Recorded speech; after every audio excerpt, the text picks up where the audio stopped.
मुझसे एक सवाल बहुत ज़्यादा पूछा जाता है कि लोग क्यों छोड़ जाते हैं।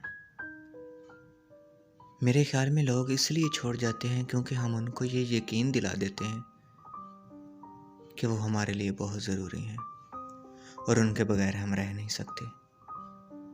और यही हमारी सबसे बड़ी गलती होती है। चाहे कोई कितना ही अजीज़ क्यों ना हो, आपके लिए कितना ही ज़रूरी क्यों ना हो, उसको कभी ना बताएं कि वो आपकी मुस्कुराहट की वजह है।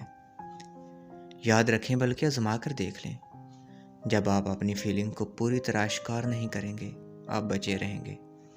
और जिस दिन सब बोल दिया जो भी दिल में है, उस दिन के बाद आप अपनी वैल्यू कम होते हुए देखेंगे। पता है क्यों? क्योंकि सामने वाला समझ जाता कि आप उसको कभी भी किसी भी हाल में छोड़कर कभी नहीं जाएंगे। इसलिए वो आपको ऑप्शन समझ लेता है और किसी और से मुंसलिक हो जाता है, क्योंकि वो जानता है कि अगर उसने छोड़ भी दिया तो आप तो उसकी ऑप्शन के तौर पर मौजूद हैं ही।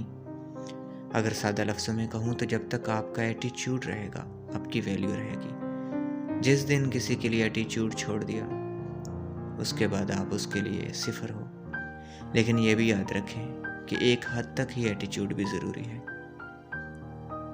याद रखना, कहीं ये ना हो आपके एटीट्यूड की वजह से ही कोई आपसे उकता जाए। इसलिए हदूद से तजावुज़ भी ना करें।